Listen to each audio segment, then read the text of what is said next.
ഒരു ആട്ടിടയൻ തൻ്റെ ജീവിതത്തിലെ 5 മിനിറ്റ് സമയം ക്രിയാത്മകമായി വിനിയോഗിച്ചുകൊണ്ട് ഈ ലോകത്തിന് സമ്മാനിച്ചത് $500 ബില്യൺ ബിസിനസ്സാണ്.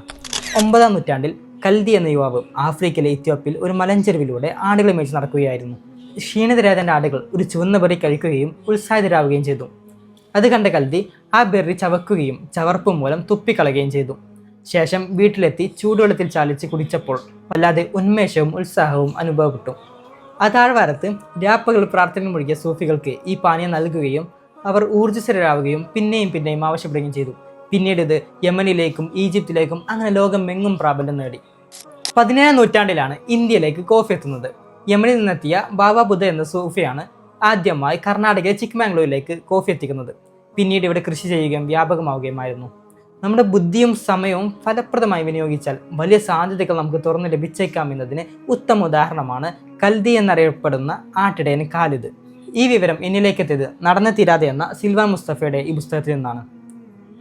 പ്രതിസന്ധികളും പ്രയാസങ്ങളും അതിജീവിച്ച ഒരു ബിസിനസ്സുകാരൻ.